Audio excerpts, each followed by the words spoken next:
Hello folks, welcome to Hungry for More. This is James Collins. Today we're going to do something a little bit different. I hope that you get to know me a little bit and more. Hey y'all, welcome to Hungry for More. Hey everyone, this is James Collins with Hungry for More. Today we're going to do something a little bit different. We're not going to go to a restaurant, we're not going to be tasting food. Rather, I'm going to talk a little bit about myself. I know I'm conceited, what can I do? But what we're going to actually focus on is a little bit about my background, why I'm doing this channel, and why I actually love food, what inspires me about food, and what my background is with food. I started cooking at about 16. I tried working at different places, but no one would hire me. Apparently I was too young to work. But I saw how hard my parents worked and how hard they dedicated their life to us.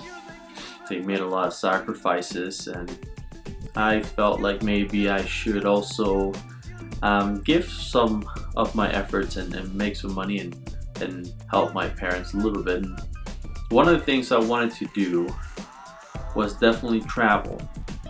Now, I didn't know how I would do that, or how I'd be able to afford, tickets and food and stay and so forth.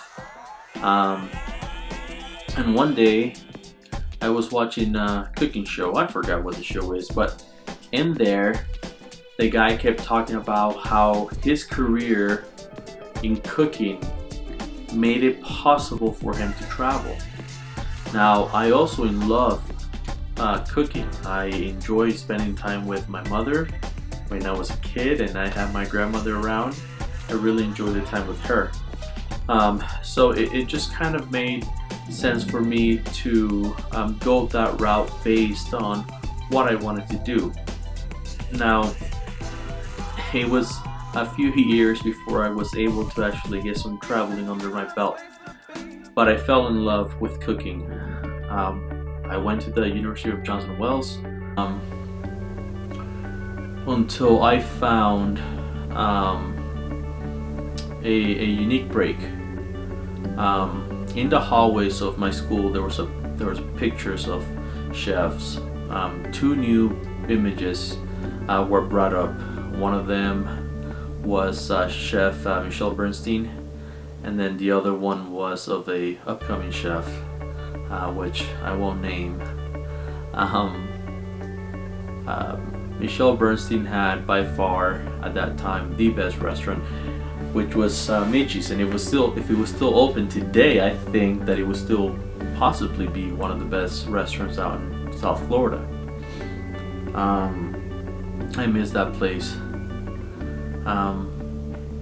but I ended up applying for this other restaurant and other chef. Now, at the time I didn't know, but I was actually working for Mr. Goldman. Began to just work. I remember going to school for about 6, sometimes depending on the date, maybe 8 hours. From there I would actually go to work and spend another 8 to 9 hours. Then I would go home, and I was so wired up about just the whole day and the energy of the restaurant, and a lot of energy drinks in me, and just thinking of everything that I had learned throughout the whole entire day. And I would go home and spend another maybe hour and a half just practicing some of the things that I might have gotten wrong, or some new technique, or maybe an ingredient that we used that day at school or at work. And if we had it at home, then I would go ahead and practice on that, and eventually just fall asleep and wake up the next day early in the morning and go out and do it again. And I did that for, I want to say, about a year. Now, when I got there, I was just mesmerized by the smells, by the pressure, the speed. The kitchen was really hot. It was like a just full on, just like I think it was like 16 burners, and they were all on most of the time. Stack of pans, ovens blaring, and we were just doing so many cool things that today are just really normal things, like sous vide. We actually had a whole entire machine, and we began working with sous vide at that time. And now you can buy sous vide machines anywhere, Costco. But everything was just a subtle type of fusion. It wasn't like a big clash. Things were well thought out. At least during the time that I was there was definitely R&D going on, and it was just the best exposure I could have had. I remember one day the chef telling me about his experience at school, and we started talking about my goals and what I wanted to do, and I told him that I would soon get my associates and then go on to my bachelor's, and he said that if I went out and got a bachelor's that he would fire me. Now I go back and I think about that comment, and I feel like he was maybe half joking. Because the degree is not going to make you a chef. It's not going to make you a better cook. It's not going to give you the exposure that you need to hone your skills, to be a better leader, to be a better chef all around. It's just not whatever student has that in their mindset. That's just not what culinary school does. It does give you exposure, maybe gives you I guess pep on your feet, and the sense that you're sort of doing things the right way, and maybe a bit of confidence. But the thing is that the true experience really comes from working in the kitchen, putting in those hours, learning those techniques, getting your butt kicked. And I got my butt kicked many times, early in my career, later in my career. Pretty much if you're just in the industry, you're gonna get your butt kicked at one point or another. But I loved it. I learned a lot, blood, sweat, and tears from time to time. But I didn't want anything else, and went from wanting to be the best cook and just learning the most, and wanting to just have that, hone that discipline, be able to prepare myself better for the day, come up with more just ways to create things better. And that came through time, that came through testing, sampling food. But that place just completely changed my life and the way I saw things. I had a lot of personal growth. I got more motivated to just reading more books, doing more research, and I developed more discipline. I was not there that long to develop all of that during that time, but for sure it gave me just the energy to keep going.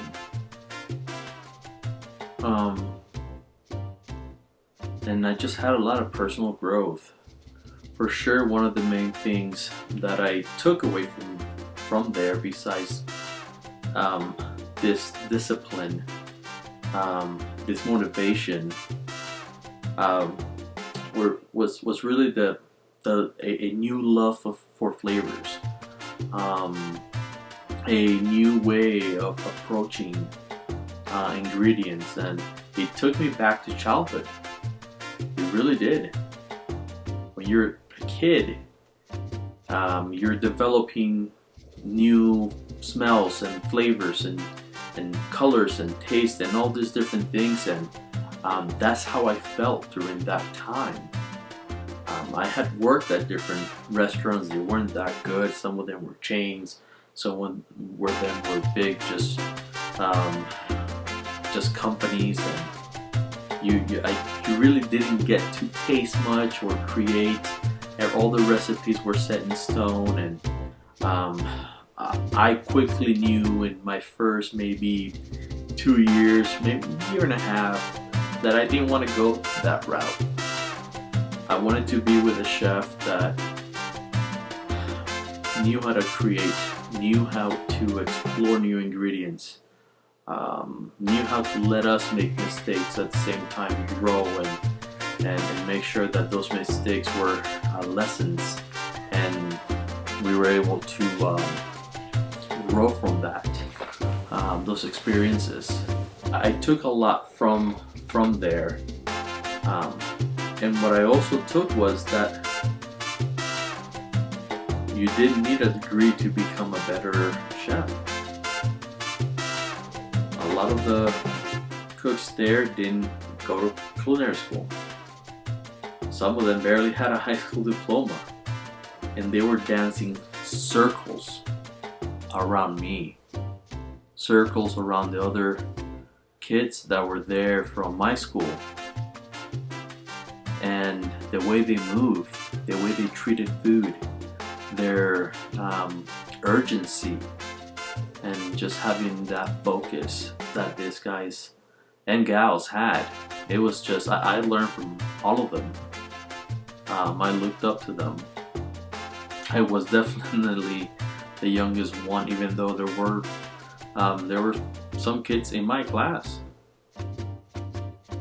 I was still younger than all of them.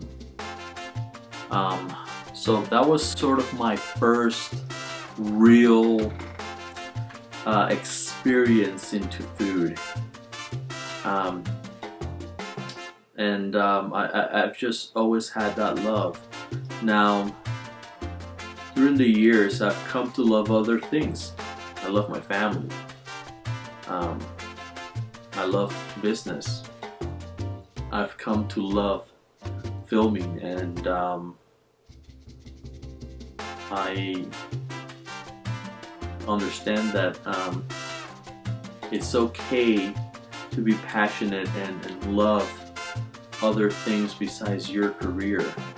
There are other things outside of a kitchen world to go out and explore, people to meet and smile, and more and more foods to taste. You can't be a young cook for the rest of your life. It just doesn't work out that way. And now I think a lot of the people that are going into the industry now, whether you're younger or older, they just have so much more to build their dreams. There are more opportunities for them to be in the food industry, be surrounded by food, and do what they love, than just simply working at a restaurant. And there were some opportunities before to do other things, but I feel like it was so much harder to get there.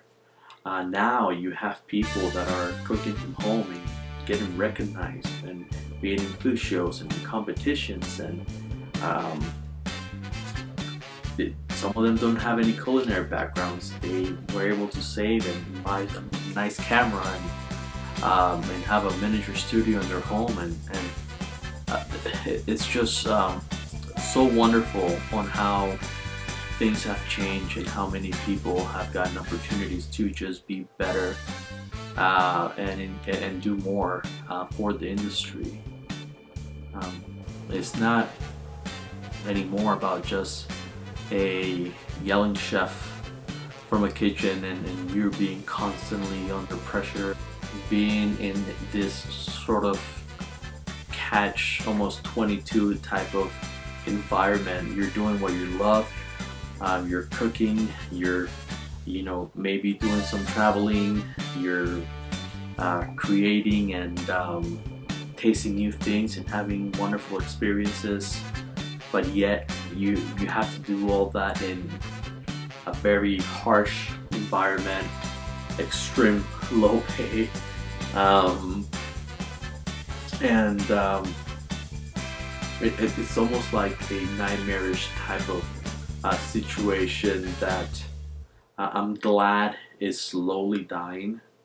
There's no way now I can go to a kitchen and start being yelled at by some guy with great talent, a horrible social morals. It's not financially worth it. It's not mentally worth it. And I think many chefs have done harm to the industry with that type of attitude. But then there's a lot of chefs that have done tremendous, amazing, almost God guiding them through food to just create the next sort of level chefs out there. So my channel is me being able to try new things with food. This is a food show, and this is I get to travel show, and I get to show you new places, the people that are behind kitchens, both our restaurants, our home, or just anywhere. It's all about the food and the culture. So my hopes is that I can inspire you the way that I used to be or am inspired by food. Hopefully I can maybe lift your lives up a little bit, and hopefully I can motivate you to go out there and cook and explore and try new things and break off from whatever shell you may have or not have. And I hope that you can unite yourself through culture and through people by food. That me getting back into food and just exploring different avenues of food, and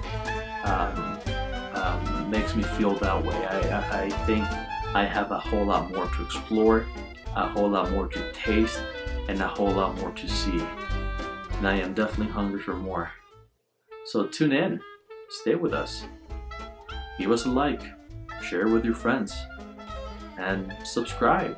And hopefully we can all be part of this journey together. Until then, stay hungry for more.